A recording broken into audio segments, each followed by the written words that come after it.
இந்த நாளிலும் வாசித்த அதே வசனத்தை நீங்கள் வாசிக்கலாம்.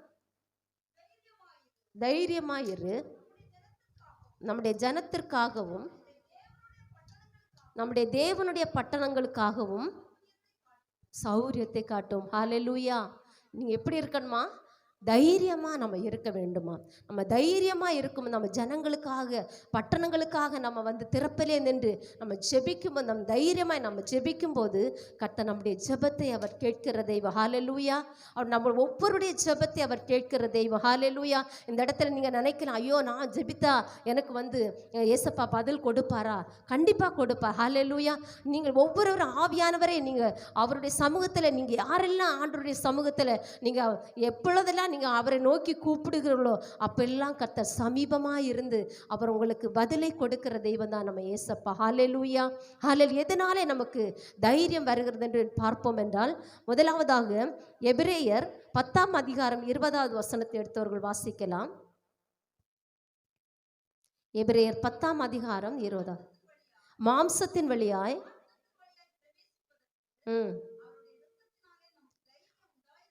அவருடைய இரத்தத்தினாலே நமக்கு தைரியம் உண்டாயிருக்கிறபடினால்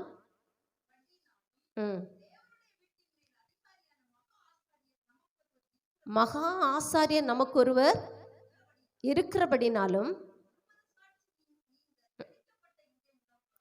போதும். இந்த இடத்துல அவருடைய இரத்தத்தினாலே தைரியம் உண்டாகுன்னு சொல்லி நம்ம வேதத்தில் முதலாவது நம்ம ஆண்டவர் நம்ம அந்த தைரியமாக நம்ம இருக்கும்போது முதல்ல என்ன சொன்னாங்க? நலமானதை அவர் செய்கிற தெய்வம். நீங்கள் என்னென்ன காரியங்கள் எல்லாம் நீங்கள் விரும்புகிறீர்களோ அது எல்லாவற்றையும் அவர் நலமான காரியங்களை அவர் செய்கிற தெய்வமாக இருக்கிற. ரெண்டாவது பார்த்தீங்கன்னா அவருடைய இரத்தத்தினாலே நமக்கு தைரியம் நமக்கு கிடைக்கிறது. ஹல்லேலூயா. அவருடைய கிருபாசன தண்டையிலே நம்ம சேர்வதற்கு நம்ம தைரியமாய் அவருடைய இரத்தத்தினாலே அவர் நமக்கு தைரியத்தை நம்ம கொடுக்கிற தெய்வம். இயேசுவின் ரத்தம் சகல பாவங்களை நீக்கி நம்மை சுத்திகரிக்கும் என்று சொல்லி நம்ம வேதம் சொல்லுகிறது. ஹல்லேலூயா. அவருடைய இரத்தத்தினாலே தான் நமக்கு ஜெயம் உண்டாகும். அவருடைய இரத்தத்தினாலே தான் நம்முடைய பாவங்களுக்காக, நம்முடைய அக்கிரமங்களுக்காக, நம்முடைய மீறுதல்களுக்காக தான் இயேசப்பா என்ன பண்ணாரு? அந்த கல்வாரி சிலுவையிலே அவர் நமக்காக அவர் மரித்தார், நமக்காக ரத்தம் சிந்தினார், நமக்காக அவர் வேர்வை பெருந்துளியா, இரத்தத்தின் பெருந்துளியா வேர்வை இரத்தமாக மாறினது.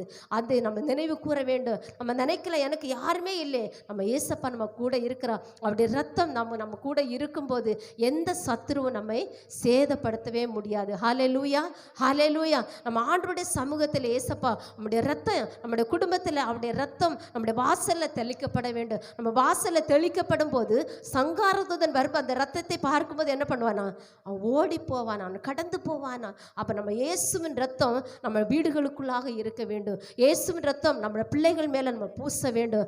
ஒருவன் வேதத்தில் நம்ம பார்க்கும்போது ஒருவன் நம்ம பலவீனமாக இருக்கும்போது அவருடைய ரத்தத்தை, இந்த பரிசுத்த ரத்தத்தை பூசும்போது அவன் சுகமாவான்னு சொல்லி வேதத்தில் நம்ம பார்க்கிறோம். அப்போ அந்த பரிசுத்த ரத்தம் எப்படிப்பட்டதான்? அவர் வல்லமையுள்ள ரத்தமாக இருக்கிறது. அந்த ரத்தத்தை நிலைக்கால்களில் பூசும்போது சங்காரதூதன் ஓடி போவானா. நமக்கு எவ்வளோ பலவீனங்கள் வரலாம், போராட்டங்கள் வரலாம், பிரச்சனைகள் வரலாம், ஆனால் சத்துரு அந்த ரத்தத்தை பார்த்து அவன் ஓடி போகிறவனா இருப்பான். ஹல்லேலூயா.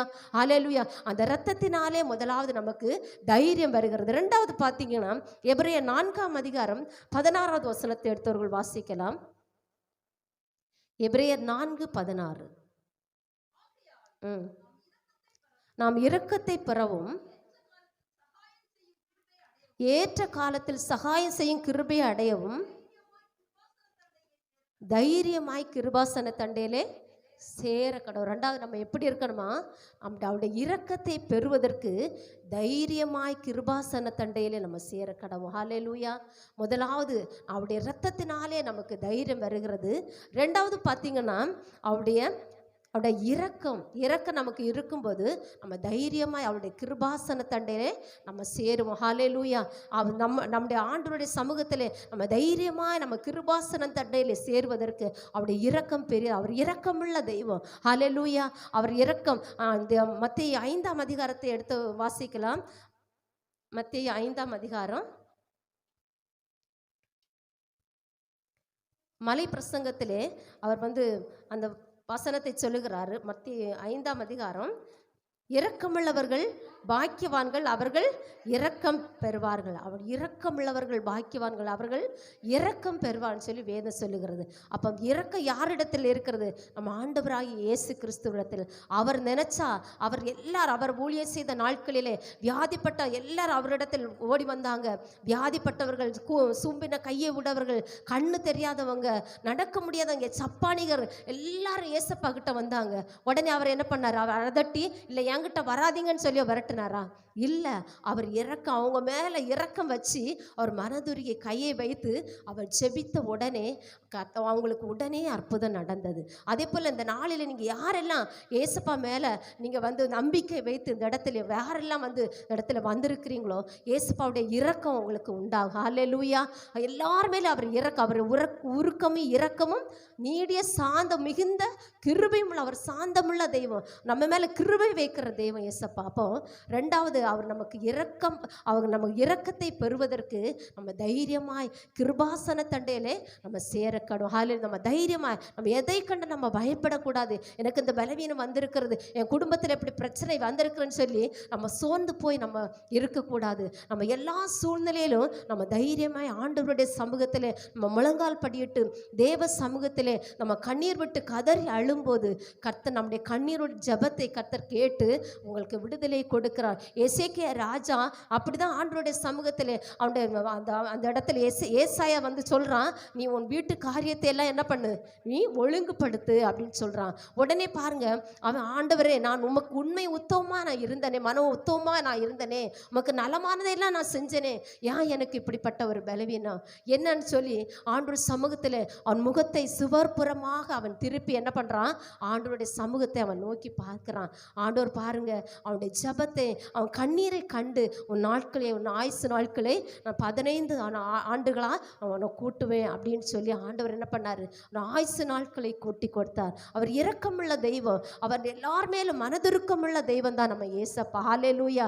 நம்ம நினைக்கல, நம்ம வந்து நம்ம பிள்ளைகள், நம்ம பாரபட்சம் நம்ம பார்ப்போம், இந்த பிள்ளை நல்லா படிக்கிறான், இந்த பிள்ளை அழகா இருக்கான் அப்படின்னு சொல்லி நம்ம என்ன பண்ணுவோம், பாரபட்சம் பார்ப்பாம. ஏசப்பா ஒரு நாளும் ஒரு பட்சபாதமுள்ள தெய்வம் அல்லவே அல்ல. ஹல்லேலூயா, ஹல்லேலூயா. அவர் எல்லாருக்கும் சரி சமமாய் அவர் நமக்கு உதவி செய்கிற தெய்வம், அவர் நமக்கு இரக்கம் பாராட்டுகிற தெய்வம், அவர் எல்லாருக்கும் தயவு செய்கிற தெய்வமாய் இருக்கிறாரு. மூன்றாவது பார்த்தீங்கன்னா, எப்படிப்பட்ட தைரியம் நமக்கு வருகிறது என்று சொல்லி பார்க்கும்போது, எபிரேயர் 3ஆம் அதிகாரம் 6வது வசனத்தை எடுத்தவர்கள் வாசிக்கலாம். ம் ம் ம் ம் ஆ இந்த இடத்துல கிறிஸ்து அந்த இடத்துல வந்து நம்பிக்கை நமக்கு நம்பிக்கை கொடுக்குற அந்த வீட்டை குறித்ததான ஒரு நம்பிக்கை, நம்பிக்கையை அவர் கொடுக்கிற தெய்வமாக இருக்கிற நம்ம எப்படி நம்ம அவர் மேலே நம்ம எப்படி நம்ம நம்பிக்கை வைக்கிறோம் என்பதை அவன் அந்த இடத்துல பார்க்குற. ஹல்லேலூயா. அன்று சகவி பாருங்க, அவன் வந்து இயேசுவை பார்ப்பதற்கு அவன் வந்து அந்த எரிகோ வழியாக ஏசப்பா வரான்னு கேள்விப்பட்டு என்ன பண்ணுறான், அவன் ஓடி வர்றான். அவன் குள்ளனா இருக்கிறபடினால என்ன பண்ணுறான், நான் எப்படியாவது நீ ஏசப்பாவை நான் பார்க்கணும் அப்படின்னு சொல்லி அவன் அந்த காட்டத்தி மரத்துக்கு மேலே போய் ஏறி உட்காந்து அவன் பார்க்குறான். ஆனால் பாருங்க, அவன் ஏறினது ஏசப்பாவுக்கு தெரியாது. ஆனால் அவனுடைய எண்ணங்கள், அவன் நினைவுகள், தோற்றங்கள் எல்லாம் என்ன பண்ணுறாரு, ஏசப்பா ஆராய்ந்து அறிந்திருக்கிற தெய்வம். பாருங்க, அந்த மரத்து கீழே வந்த உடனே பாருங்க, சகேவனே கீழே இறங்கிவா, நான் இன்றைக்கு உன் வீட்டுக்கு நான் தங்க போகிறேன். அப்போ பாருங்க, அந்த இடத்துல ஏசப்பா வந்து கூப்பிடும்போது அவன் சொல்கிறான், ஐயோ என் வீட்டுக்கு அவர் வர்றாரு. கூட இருக்கிறவங்க எல்லாரும் என்ன பண்ணுறாங்க, அவங்க முறுமுறுக்கிறாங்க, என்ன இவன் இவ்வளோ பாவி, இவ்வளவோ எல்லார்கிட்ட ஏமாற்றி பணத்தை எல்லாம் வாங்கின இவன் வீட்டுக்கா ஏசப்பா வரப்போறாருன்னு சொல்லி என்ன பண்ணுறாங்க, முறுமுறுக்கிறாங்க. ஆனால் பாருங்க, உடனே அவர் அந்த வீட்டுக்கு இந்த வீட்டுக்கு இன்றைக்கு ரட்சிப்பு வந்தது. ஏசப்பா எந்தெந்த வீடுகளுக்குள்ளாக வர்றாரோ அந்த வீட்டில் ரட்சிப்பு உண்டாக. ஹல்லேலூயா. அவர் ரட்சிக்கப்பட்டது மாத்திரமல்ல, குடும்பம் அனைவரும் ரட்சிக்கப்பட்டாங்க. அதே போல் நம்ம குடும்பத்தில் ஏசப்பா நீங்கள் என் வீட்டுக்கு வாங்க ஏசப்பா, ஆண்டவரே என் வீட்டுக்கு நீங்கள் வரும்போது ஆண்டவரே நான் நம்பிக்கையோட ஆண்டவரே உண்மை நான் கூப்பிடுறேன்னு சொல்லி நம்ம ஆண்டவர சமூகத்தை நம்ம கூப்பிடும்போது நம்ம குடும்பத்தில் யாரெல்லாம் ரட்சிக்கப்படலையே, நம்ம சொந்த பந்தங்கள், உற்றார் உறவினர்கள், நம்முடைய பிள்ளைகள் ரட்சிக்கப்படவில்லையா, நம்ம அவங்களுக்காக நம்ம பாரத்தோடு நம்ம ஜெபிக்கும் போது நம்ம ஜெபத்தை கேட்டு நான் அவர் அவர்களை கர்த்தர் ரட்சிக்க அவர் வல்லமையுள்ள தெய்வமாக இருக்கிறார். ஹல்லேலூயா, ஹல்லேலூயா. 100க்கு 100 நான் அவன் மேலே நான் நம்பிக்கை நான் வைக்க வேண்டும். ஹல்லேலூயா. யோபு அப்படித்தான் எல்லாவற்றையும் இழந்த சூழ்நிலை, அவர் என்னை கொன்று போட்டாலும் நான் அவர் மேலே நான் நம்பிக்கையாக இருப்பேன். ஹல்லேலூயா. அவன் எல்லாமே இழந்து போயிட்டான். அவனுடைய சொத்துகள், குழந்தைகள், குடும்ப ஆஸ்தி எல்லாமே இழந்துட்டான். ஆனால் பாருங்க, அவன் ஏசப்பா மேலே மாத்திரம் அவன் நம்பிக்கை வைத்ததுனால தான் கர்த்தர் அவனை உயர்த்தினார். ரெட்டிப்பான ஒரு நன்மையை கொடுத்து அவனை ஆசீர்வதித்தார். அதே போல் அந்த நாளிலே நீங்கள் எல்லாம் இழந்து போன சூழ்நிலையில் இந்த இடத்துல நீங்கள் வந்திருக்கலாம். ஆனால் கர்த்தர் சொல்கிற இழந்ததை நான் திரும்ப தருவேன். ஹல்லேலூயா. ஆனால் நீங்கள் தைரியமாக இருங்க, நீங்கள் நம்பிக்கையோடு இருங்க. கர்த்தர் உங்களுக்கு எல்லாவற்றையும் கர்த்தர் ரெட்டிப்பாய் தருவார். அன்று ஈசாக்கு விதை விதைத்த அந்த தேசத்தில் 100 மடங்கு அறுவடையை பெற்றுக்கொண்ட. ஹல்லேலூயா. நீங்கள் எதையெல்லாம் நீங்கள் விதைக்கிறீங்களோ அதற்கேற்ற அறுவடையை கர்த்தர் உங்கள் வாழ்க்கையில் கண்டிப்பாக கர்த்தர் செய்வார். நீங்கள் நினைக்கலாம், நான் எவ்வளோ நேரத்தை யாருமே எவ்வளோ நேரத்தை ஒதுக்கி நான் ஆலயத்துக்கு போகிறேன், நான் ஜெபிக்க போகிறேன் அப்படின்னு சொல்லி நினைக்கலாம். கர்த்தர் உங்களுடைய பிரயாசத்தை கர்த்தர் அறிந்திருக்கிறார். அந்த பிரயாசத்தை அறிந்து இந்த கர்த்தர் உங்களுடைய வரும் நாட்களிலே கர்த்தர் உங்கள் குடும்பத்திலையும் சரி, பிள்ளைகளுடைய வாழ்க்கையிலையும் சரி, திருமண காரியமாக இருக்கலாம், படிப்பு விஷயமா இருக்கலாம், எந்த வேலை விஷயமா இருக்கு, எந்த காரியமாக இருந்தாலும் கர்த்தர் உங்கள் எல்லா எதிர்பார்ப்புகளையும் கர்த்தர் அவர் மேலே நீங்கள் நம்பிக்கை வைத்து அவர் மேலே தைரியமாக இருந்து நீங்கள் ஓடும்போது நிச்சயமாகவே கர்த்தர் உங்கள் வாழ்க்கையில் ஒரு பெரிய காரியங்களை அவர் செய்ய போகிறார். ஹல்லேலூயா. அவர் பெரிய அதிசயமான காரியங்களை, ஆராய்ந்து முடியாத பெரிய காரியங்களை, எண்ணி முடியாத அதிசயங்களை அவர் செய்ய அவர் வல்லமையுள்ள தெய்வமாக இருக்கிறார். ஹல்லேலூயா. அந்த சாத்ராக், மேஷாக், ஆபேத்நேகோ அப்படிதான், நாங்கள் ஆராதிக்கிற தெய்வம் எங்களை தப்புவிக்க வல்லமையுள்ள தெய்வம் என்று சொல்லி அவங்க ஆண்டவர் சமூகத்தில் நம்பிக்கையோடு இருந்ததுனால தான் அவர்களை கர்த்தர் ஒரு சேதம் இல்லாதபடிக்கு கர்த்தர் அவர்களை பாதுகாத்தார். நமக்கு வருகிற எல்லா போராட்டத்திலிருந்து, நமக்கு வருகிற எல்லா இக்கட்டுகளிலிருந்து நம்ம ஒரு சேதம் இல்லாமல் ஏசப்பா நம்மளை பாதுகாக்க அவர் வல்லமையுள்ள தெய்வமாக இருக்கிறார். கடைசியாக நம்ம பார்ப்போம் என்றால் எபிரேயர் 13ஆம் அதிகாரம் 6வது வசனத்தை எடுத்தவர்கள் வாசிக்கலாம்.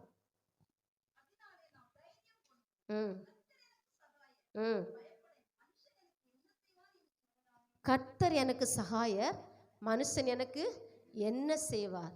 பாருங்க, நம்ம அப்போ யார் மேலே நம்ம தைரியமாக இருக்கணுமா? கர்த்தர் மேலே தான் நம்ம தைரியமாக இருக்கணும். மனுஷனை நம்புவதை பார்க்கிலும் கர்த்தர் பேரில் பற்றுதலாக இருப்பதே நல்ல என்று சொல்லி வேதம். அப்போ நம்ம கர்த்தர் பேரில் நம்ம பற்றுதலாக இருந்து நம்ம தைரியமாக நான் இருக்கும்போது கர்த்தர் நமக்கு சகாயம் செய்கிற தெய்வமாக இருக்கிறார். ஹல்லேலூயா. அவர் நமக்கு சகாயர். ஹல்லேலூயா. நம்ம மனுஷன் நான் உனக்கு இதை செய்வேன், நான் அதை செய்வேன்னு சொல்லிட்டு ஏமாற்றியும் நம்ம போவாங்க. ஆனால் ஏசப்பா ஒரு நாளும் நம்மளை வெட்கப்படுத்தவே மாட்டாங்க. நம்ம தலையை நிமிர செய்கிற தெய்வம் தான். ஹல்லேலூயா, ஹல்லேலூயா. கர்த்தர் உங்கள் எல்லா காரியத்தையும் அவர் அறிந்திருக்கிற தெய்வமாக இருக்கிறார். கடைசியாக பார்த்தீங்கன்னா நம்ம அந்த தைரியம் எங்கிருந்து வருகிறதா? பரிசுத்த ஆவியினால் வருகிறது. ஹல்லேலூயா. பரிசுத்த ஆவியானவர் நமக்கு பரிசுத்த ஆவியாக தேற்றவாள் நமக்காக என்ன பண்ணுகிறாரா? அவர் அனுப்புகிற தெய்வமாக இருக்கிறார். ஒரே ஒரு வசனத்தை நம்ம எடுத்து வாசிக்கலாம்.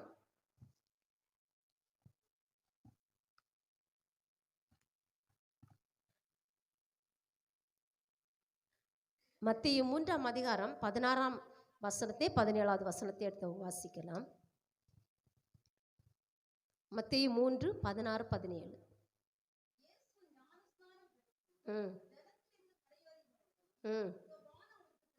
வானம் அவருக்கு திறக்கப்பட்டது, தேவ ஆவி புறாவை போல் இறங்கி தம்மேல் வருகிறதை கண்டார்.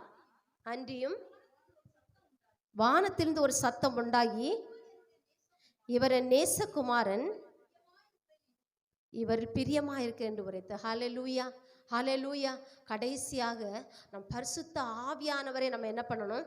நம்ம அவருக்கு நம்ம பரிசுத்த ஆவியானவர் நமக்குள்ளே வரும்போது நமக்கு தைரியம் வரும்னு சொல்லி நம்ம பார்க்குறோம். இந்த இடத்துல இயேசு ஞானஸ்தானம் பெற்று ஜலத்திலிருந்து கரையேறின உடனே அவருக்கு முன்பதாக வானம் திறக்கப்பட்டு தேவ ஆவி புறாவை போல தம்மேல் வருகிறதை கண்டார். அது முதலாவது அது யாருக்கு கர்த்தர் வெளிப்பாடு கொடுத்தான்னு சொன்னால் யோவான் ஸ்நானகனுக்கு என்ன பண்ணாரு? வெளிப்பாடு கொடுத்தான்னு சொல்லி நம்ம வேதத்தில் ஞானஸ்தானம் அவர் பெற்ற போது பரிசுத்த ஆவியானவர் புறாவை போல இறங்கி நம்மேல் வருகிறதை கண்டார் என்று சொல்லி நம்ம வேதத்தில் நம்ம பார்க்குறோம். ஆனால் பாருங்க, அந்த இடத்துல கர்த்தர் வந்து அந்த இடத்துல கழுவுக்கோ காக்காவுக்கோ எதுக்குமே வந்து அவர் என்ன பண்ணலை, அப்படிப்பட்டதான ஒரு ஒரு அந்த அதிகாரத்தை கொடுக்கவில்லை. ஆனால் அந்த புறாவுக்கு பாருங்க கர்த்தர் ஒரு அதிகாரத்தை கொடுத்திருக்கிறார். ஹல்லேலூயா. அந்த பரிசுத்த ஆவியானவர் ஜலத்தின் மேல் அவர் வந்து ஞானஸ்தானம் எடுத்து கரை ஏறின உடனே புறாவை போல இறங்கி வந்தார். அப்போ புறா என்று சொல்லும்போது பரிசுத்த ஆவியானவரை குறிக்கிறது. அந்த பரிசுத்த ஆவியானவரை நம்ம என்ன பண்ணணுமா, ஒவ்வொரு நாளும் நம்ம பற்றி கொள்ள வேண்டும். பரிசுத்த ஆவியான புறா வந்து பார்த்தீங்கன்னா ஒரு சாந்த குணமுள்ள ஒரு புறாவாய் காணப்படுகிறது. அந்த புறா வந்து மென்மையானது என்று சொல்லி நம்ம வேதத்தில் நம்ம பார்க்குறோம். அதே போல் அந்த புறா வந்து கூவிக்கொண்டே இருக்குமா அந்த புறா. அப்போ பாருங்க அந்த அது எல்லோராலையும் அந்த புறா என்ன பண்ணுமா, விரும்பப்படத்தக்கதான ஒரு பறவையாய் காணப்படுகிறது. அப்போ அந்த பரிசுத்த ஆவியானவர் ஒரு மனுஷன் மேலே நம்ம இறங்கி வரும்போது அவர் என்ன செய்ய, புறாவை போல எல்லாரும் மேலேயும் எல்லாருக்கும் முன்பதாகவும் அவருக்கு தெய்வீக ஒரு சாந்தம் குடிகொள்ளுகிறதா இருக்குது. நம்ம பரிசுத்த ஆவியா நம்ம ஆராதிக்கிறோம் ஆண்டவரை, நம்ம ஆண்டவரை மகிமைப்படுத்தும் போது நம்ம இருதயத்தில் என்ன இருக்கிறது, நீங்கள் ஆராதனை பண்ணுங்கன்னு சொல்லி நாங்கள் சொல்கிறோம். அப்போ நீங்கள் ஆராதிக்கும் போது நம்முடைய இருதயம் எப்படி இருக்கிறது, நம்ம அசட்டை பண்ணி நம்ம அப்படி ஏனதானோன்னு சொன்னால் அந்த பரிசுத்த ஆவியா நமக்குள்ளே வரும்போது நம்ம எதையும் நம்ம உணர முடியாது. ஆனால் அந்த பரிசுத்த ஆவியானவர் நமக்குள்ளே இறங்கி வரும்போது நம்முடைய இருதயத்தில் ஒரு சமாதானம் வருகிறது, ஒரு சாந்தம் வருகிறது, ஒரு அமைதல் வருகிறது. நம்மிடத்தில் இருக்கிறது அந்த நேரத்தில் நம்மிடத்தில் இருக்கிறதான எரிச்சல், கோபம், வைராக்கியம், இப்படிப்பட்ட காரியங்கள் நம்மளை விட்டு அகன்று போகிறது. அப்போ அந்த பரிசுத்த ஆவியானவரை நம்ம என்ன பண்ணக்கூடாதான், நம்ம துக்கப்படுத்தக்கூடாது.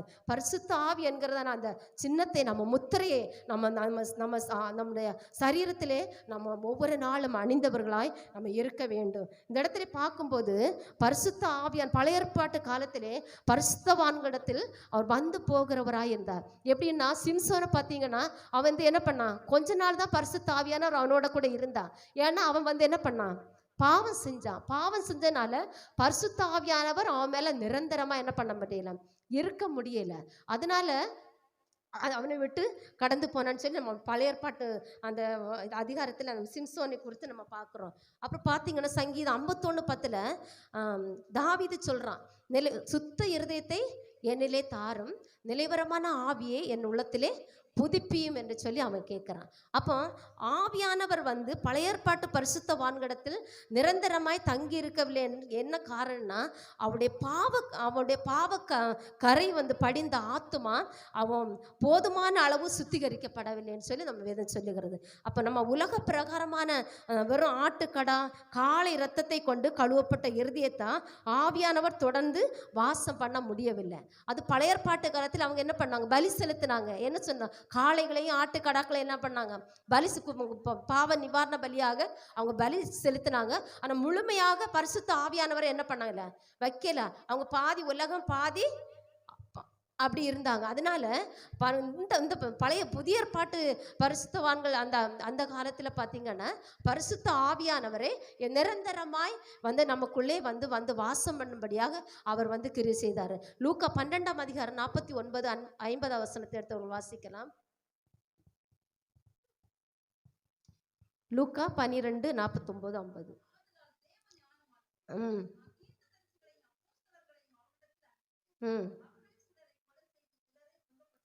12:49 பூமியின் மேல் அக்கினியை போட வந்தேன்,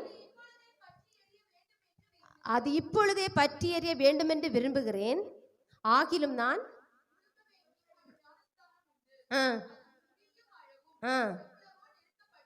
போதும். இந்த இடத்துல ஆண்டவர் சொல்றாரு, பூமியின் மேல் அக்கினியை போட வந்தேன், அது இப்பொழுதே பற்றி எறிய வேண்டும் என்று விரும்புகிறேன். யாரெல்லாம் நம்ம ஏசப்பா சமூகத்தில் பரிசுத்த ஆவியானவரை நீங்கள் முழுமையாக எனக்குள்ளே இறங்கி வாங்கன்னு சொல்லி நீங்கள் முழுமையாக நீங்கள் கேட்குறீங்களோ, கர்த்தர் இந்த நாளில் உங்கள் மேலே பரிசுத்த ஆவியானோட வல்லமே கர்த்தர் ஊற்ற போகிறேன். நீங்கள் யாரில் அந்த இடத்துல அநேக நாட்களாக எனக்கு இந்த பரிசுத்த ஆவியை நான் பெற்றுக்கொள்ளணும், அந்த பரிசுத்த ஆவியை எனக்குள்ளே வரணும் அப்படின்னு சொல்லி யாரெல்லாம் விருப்பத்தோடு இந்த இடத்துல வந்திருக்கிறீங்களோ, அந்த பரிசுத்த ஆவியானவர் இந்த நாளில் கண்டிப்பாக உங்கள் உயர்தயத்தில் உங்கள் சரீரத்தில் இறங்கி வந்து கர்த்தருடைய ஆவியானவர் உங்களை இந்த நாளிலே ஆளுகை செய்ய போகிறார். ஹல்லேலூயா. முதலாவது நம்ம ஆண்டவர் நம்ம சொல்ல அக்கினியை போட அது இப்பொழுதே பற்றி எறிய வேண்டும் என்று விரும்புகிறேன். நீ முழுக வேண்டிய ஒரு ஸ்தானம் உண்டு, அது முடியுமள எவ்வளவோ நெருக்கப்படுகிறேன். அது ஞானஸ்தானம், மூழ்க வேண்டிய ஸ்தானம் என்று சொல்லும்போது கிறிஸ்துவ குறிப்பிடுவது தண்ணீரிலே எடுக்கும் ஞானஸ்தானம் அல்ல, தண்ணியே ஜீவ பலியாய் நம்ம ஒப்பு கொடுப்பது தான்.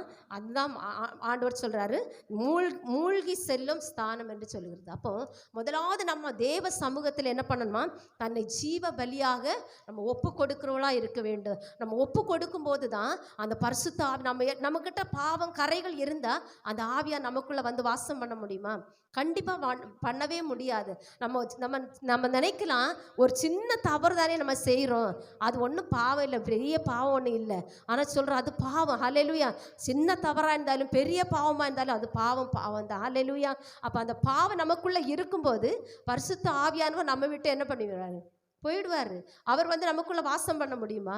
இப்போ நம்ம ஒரு புறா, ஒரு கோழி கூடு நம்ம வைக்கிறோம், புறா ஒரு கூட்டு வைக்கிறோம். அந்த புறா வந்து அந்த இடத்துல இருக்கணும்னா அதை நம்ம என்ன பண்ணுறோம், அதுக்கு முன்னாடி அந்த கூட்டுக்குள்ளே என்னென்ன காரியங்கள் இருக்கோ, வேண்டாத பூச்சி என்னென்ன இருக்கோ அது எல்லாத்தையும் என்ன பண்ணுறோம், நம்ம சுத்தம் பண்ணுறோம். சுத்தம் பண்ணினதுக்கு அப்புறம் தான் அந்த கோழி என்ன பண்ணுறோம், அந்த கூட்டுக்குள்ளே நம்ம அடைத்து வைக்கிறோம். அதே போல தான் நம்முடைய இருதயத்துக்குள்ளே பரிசுத்த ஆவியானவர் வந்து நம்ம வாசம் செய்ய வேண்டும் என்றால் நம்முடைய இருதயம் பரிசுத்தமாக இருக்க வேண்டும். நம்ம ஆண்டவருக்காக நம்ம முழுவதுமாக தன்னை ஜீவ பலியாக நம்ம ஒப்பு கொடுக்கிறவர்களாய் நம்ம இருக்க வேண்டும். அப்போ நம்ம கழுவி நம்ம சுத்திகரிக்கும் போது இயேசு சிலுவையில் சிந்தின அந்த ரத்தம் நம்ம உள்ளத்தில் ஆவியான வாசம் பண்ணும்படி நம்முடைய வாசஸ்தலமாய் தேவன் நம்மை மாற்ற அவர் வல்லமை உள்ளவராய் இருக்கிறார். ஹல்லேலூயா. ஹல்லேலூயா. இப்போ ஒரு நாட்டினுடைய பிரதமர் வரான்னு நீங்கள் வச்சுக்கோங்க. அந்த பிரதமர் வந்தால் நீங்கள் என்ன பண்ணுவீங்க? உடனே வீடெல்லாம் என்ன பண்ணுவீங்க? சுத்தம் பண்ணுவீங்களா? பண்ணுவீங்க. ஐயோ இவ்வளோ பெரிய பிரதமர் வராரு, நம்ம வீட்டுக்கு வராரு, அதனால் நம்ம என்ன பண்ணணும், வீடெல்லாம் நீட்டாக இருக்கணும், அவருக்கு செய்ய வேண்டியது எல்லாத்தையும் என்ன பண்ணணும், சரியாக செஞ்சு வைக்கணும்னு சொல்லி நம்ம என்ன பண்ணுவோம், ஒரே படப்படப்பு தான். யார் வீட்டுக்கு வந்தாலும் கண்ணு தெரியாது. ஏன்? நம்ம வீட்டுக்கு யார் வரா? பிரதமர் வராரு. அதே போல தான் இங்கே நம்ம ரோட்லெல்லாம் பிரதமர் வராரு, ஏதாவது ஒரு கட்சி தலைவர்கள் வரான்னா அந்த ரோட்லெல்லாம் என்ன பண்ணுறாங்க, அதை சுத்தம் செய்து அதை சுண்ணாம்பெல்லாம் போட்டு யார் வரான்னு தெரியணும். அதே போல தான் பரிசுத்த ஆவியானவர் நமக்குள்ளே வரணும்னா இப்படிப்பட்ட அசுத்தமான காரியங்கள், பாவ காரியங்கள் நம்மக்கிட்ட இருக்கக்கூடாது. நம்ம இருந்தோன்னா பரிசுத்த ஆவியானவர் நமக்குள்ளே வந்து வாசம் பண்ணவே முடியாது. 1 கொரிந்தியர் 3:16 எடுத்தவர்கள் வாசிக்கலாம்.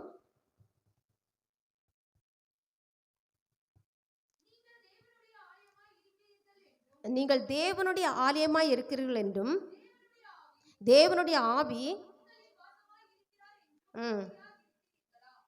நீங்கள் தேவனுடைய ஆலயமாய் இருக்கிறீர்கள் என்றும் தேவனுடைய ஆவி உங்களில் வாசமாய் இருக்கிறார் என்றும் அறியாதிருக்கிறாளா? ஹல்லேலூயா. அப்போ நம்ம தேவனுடைய ஆவி நமக்குள்ள வாசமாக இருக்குன்னா தேவன் நம்மக்கிட்ட என்ன எதிர்பார்க்குறாரு?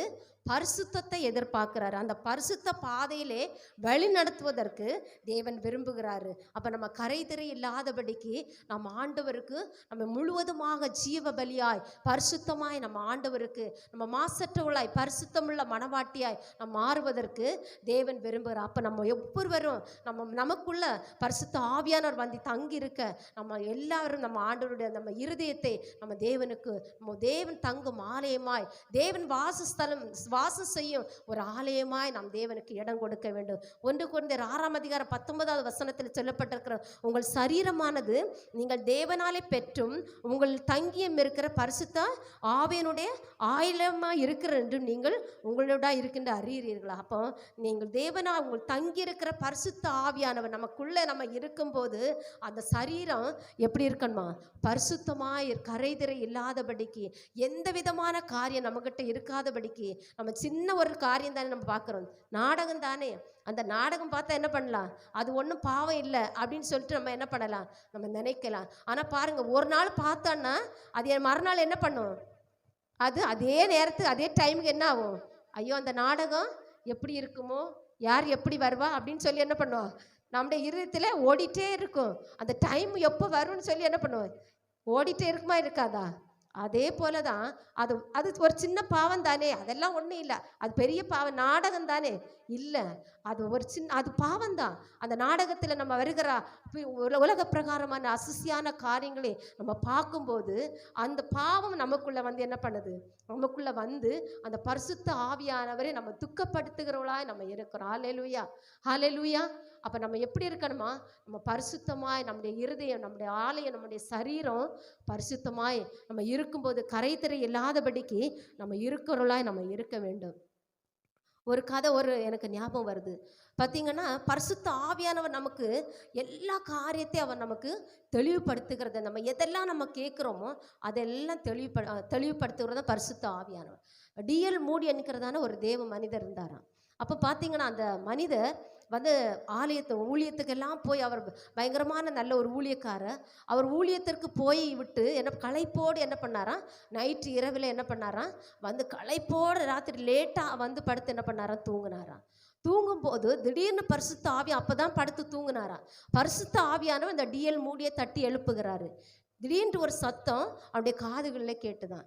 நீ எழும்பி உன் பின்னாடி இருக்கிறதானே உன்னோட அந்த வாட்ச்மேன் வந்து அங்கே பின்னாடி படுத்து தூங்கிட்டு அவன் வந்து தற்கொலைக்கு நேராக போகிறான், அதனால நீ அந்த மகனை போய் பாருன்னு சொல்லி ஒரு சத்தம் கேட்குது. ஆனால் பாருங்க, அவர் வந்து இல்லை, அவர் வந்து பரவாயில்ல, நான் இப்போ தான் களைப்போடு நான் வந்திருக்கிறேன், அதனால நான் என்ன பண்ணுறேன், நான் படுத்து தூங்கிட்டு காலையிலே போய் பார்த்து கொள்ளலான்னு சொல்லிட்டு அவர் என்ன பண்ணாராம், படுத்து அயர்ந்து தூங்கி விட்டாராம். அதிகாலையில் போய் அவர் எப்பொழுதும் எழும்புறது போல் காலையில் எழும்பி என்ன பண்ணுறாரா, அதிகாலையில் 4 மணிக்கெல்லாம் எழும்பி என்ன பண்ணுறாரா, எப்பொழுது போல் பாட்டு பாடி அவர் வந்து ஜெபிக்க உட்காந்தாராம். ஆனால் அந்த டிஎல் மூடியினால் என்ன பண்ண முடியல, ஜெபிக்க முடியவில்லையா. பாட்டு பாடுறாராம், பாட்டு பாட அவரால் முடியவில்லை, துதிக்க முடியவில்லையா. அப்போ அவருக்குள்ளாடி ஒரு சத்தம் கேட்குறதா, ஐயோ பரிசுத்த ஆவியானவர் நைட்டு என்னை தட்டி எழுப்புனாரே, நான் எழும்ப முடியவில்லையே சொல்லி உடனே போய் என்ன பண்ணாராம், அந்த டிஎல் மூடி அவர் வீட்டு பின்பதாக இருந்த அந்த வாட்ச்மேனுடைய அந்த வீட்டை போய் கதவு திறந்து பார்த்தாராம். அங்கே பார்க்கும்போது பார்த்தீங்கன்னா அந்த மனிதன் தூக்கிலே தொங்கி பிணமாக நின்றானாம். உடனே பார்த்தது இவருக்கு மனம் உடைந்து, ஐயோ நான் தவறு செஞ்சு விட்டேனே, ஆண்டுடைய வார்த்தைக்கு நான் கீழ்ப்படியாமல் நான் இப்படிப்பட்ட ஒரு பெரிய பாவத்தை நான் செய்து விட்டேனேன்னு சொல்லி மனம் உடைந்து அந்த இடத்துல அவன் கதறி அழுதார் அந்த டிஎல் மூடி. அவர் அதற்கு அப்புறமேட்டு அவரால் ஜெபிக்க முடியவில்லை, அதுக்கப்புறம் அவர் பாடி ஆண்டவரை ஆராதிக்க முடியவில்லை. அவருடைய இருதயத்தில் ஒரே வருத்தம், ஐயோ நான் ஒரு ஆத்மாவை நான் விட்டுட்டேனே அப்படின்னு சொல்லி அவர் மனம் கசந்து அழுது, அதுக்கப்புறமா ஆண்டவர் சமூகத்தில் ஒப்புரவாகி தேவன் அதுக்கப்புறமா திரும்பவுமாக அவர் வந்து தொடர்ந்து ஊழியத்தை செய்ய தேவன் கிருபை செய்தார். நம்மக்கிட்ட கூட ஆவியானவர் என்ன பண்ண, பல நேரத்தில் இந்த காரியத்தை செய்யாதே, இந்த இடத்திற்கு போகாதே அப்படின்னு சொல்லி பரிசுத்த ஆவியானவர் நமக்கு என்ன பண்ணுவார், ஆலோசனை கொடுப்பார். இந்த வழியில போ, இந்த சரியான பாதையில போ அப்படின்னு சொல்லிட்டு ஆண்டவர் ஒவ்வொரு பாதையில் நம்ம போகும்போது, ஒவ்வொரு காரியங்கள் செய்யும் போதும் கர்த்தர் நமக்கு அவர் என்ன பண்ணுவார், ஆலோசனை கொடுப்பாரா. அவர் நம்மோடு கூட பேசுவார், நம்ம இருதயத்தில் பேசுவார், ஒரு மனுஷனை பேசுவது போல நம்மக்கிட்ட பேசுவாரா. நம்ம அநேக நேரம் என்ன பண்ணுறோம், ஆண்டவருடைய சத்தத்துக்கு நம்ம என்ன பண்ணுறதில்ல, செவி கொடுப்பதில்லை. அப்படிதான் ஆதாம் ஏவாள் என்ன பண்ணாங்க, ஆண்டவருடைய சத்தத்துக்கு செவி கொடுக்காததுனால அவன் பாவத்தில் விழுந்து போனாங்க. அதே போல் பாருங்க, தேவன் வந்து வானத்தையும் பூமியை சிருஷ்டித்தார், தேவன் வந்து எல்லாவற்றையும் நல்லது என்று கண்டார். ஆனால் பாருங்க, மனுஷனை சிருஷ்டித்தது அவர் என்ன பண்ணாரா, மனஸ்தாபப்பட்டார். ஏன் தெரியுமா, அவங்க பாவம் ஆண்டவருடைய வார்த்தைக்கு கீழ்ப்படியவில்லை, ஆண்டவருடைய சத்தத்துக்கு அவங்க கீழ்ப்படியவில்லை. அதனால தான் பாருங்க, இந்த நாளிலே நம்ம யாரெல்லாம் ஏசப்பா சத்தத்துக்கு நம்ம யாரெல்லாம் செவி கொடுக்கிறோமோ, அவருடைய வார்த்தைக்கு நம்ம கீழ்ப்படுகிறோமோ, அந்த பரிசுத்த ஆவியானவர் நம்மக்கிட்ட நம்ம தெள்ள தெளிவாக நமக்கு வந்து அவர் நமக்கு ஒவ்வொரு காரியங்களையும் எடுத்து நமக்கு சொல்லி கற்றுக் கொடுப்பார். ஒவ்வொரு நாளும் எப்படி நான் ஜெபிக்க வேண்டும், பெர்க்மான்ஸ் அழகாக ஒரு பாடலை எதற்காக நான் ஜெபிக்க வேண்டும் கற்றுத்தாரும் ஆவியானவர். அந்த பாடலை பாடுவோமா, ஹல்லேலூயா. பாடி அப்படியே நம்ம எல்லாரும் எழுந்திருப்போம், எழுந்து அந்த பாடலை பாடி நம்ம அப்படியே முடிப்போம். ஸ்தோத்திரம், ஹல்லேலூயா. எங்களுக்குள்ளே வாசம் செய்யும் ஆவியானவரே, இந்நாளிலும் சித்தம் போல் நடத்தி செல்லுமையா. எங்களுக்குள்ளே வாசம் செய்யும் ஆவியானவரே, இந்நாளிலும் சித்தம் போல் நடத்தி செல்லுமையா. ஆவியானவரே, ஆவியானவரே, பரிசுத்த ஆவியானவரே, ஆவியானவரே, ஆவியானவரே, பரிசுத்த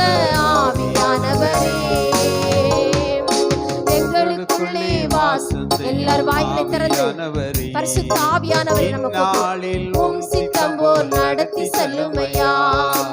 எங்களுக்குள்ளே வாசம் செய்யும் ஆவியானவரே, இந்நாளில் உம் சித்தம் போல் நடத்தி செல்லுமையா. எப்படி நான் ஜெபிக்க வேண்டும், எதற்காக ஜெபிக்க வேண்டும், கற்றுத் தாரும் ஆவியானவரே. எப்படி நான் ஜெபிக்க வேண்டும், எதற்காக ஜெபிக்க வேண்டும், கற்றுத் தாரும் ஆவியானவரே. வேத வசனம் புரிந்து கொண்டு விளக்கங்களை அறிந்திட வெளிச்சம் தாரும் ஆவியானவரே. வேத வசனம் புரிந்து கொண்டு விளக்கங்களை அறிந்திட வெளிச்சம் தாரும் ஆவியானவரே. ஆவியானவரே, ஆவியானவரே, ஆவியானவரே, பரிசுத்த ஆவியானவரே, ஆவியானவரே, ஆவியானவரே, பரிசுத்த ஆவியானவரே. எங்களுக்குள்ளே வாசம் செய்யும் ஆவியானவரே, இந்நாளில் உம் சித்தம் போல் நடத்தி செல்லுமையா. எங்களுக்குள்ளே வாசம் செய்யும் ஆவியானவரே, இந்நாளில் உம் சித்தம் போல் நடத்தி செல்லுமையா. எங்கு செல்ல வேண்டும், என்ன செய்ய வேண்டும், வழி நடத்தும் ஆவியானவரே. பாடுவோம் ஹல்லேலூயா. எங்கு செல்ல வேண்டும், என்ன செய்ய வேண்டும், வழி நடத்தும் ஆவியானவரே. உம் விருப்பம் இல்லாத இடங்களுக்கு செல்லாமல் தடுத்து நிறுத்தும் ஆவியானவரே. உம் விருப்பம் இல்லாத இடங்களுக்கு செல்லாமல் தடுத்து நிறுத்தும் ஆவியானவரே.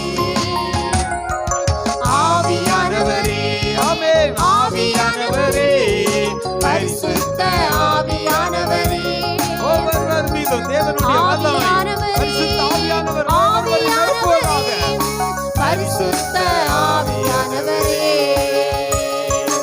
ஆவியானவரே, ஆவியானவரே, பரிசுத்த ஆவியானவரே, ஆவியானவரே, ஆவியானவரே, பரிசுத்த ஆவியானவரே. எங்களுக்குள்ளே வாசம் செய்யும் ஆவியானவரே, இந்நாளில் உம் சித்தம் போல் நடத்தி செல்லும் ஐயா. எங்களுக்குள்ளே வாசம் செய்யும் ஆவியானவரே, இந்நாளில் உம் சித்தம் போல் நடத்தி செல்லும் ஐயா.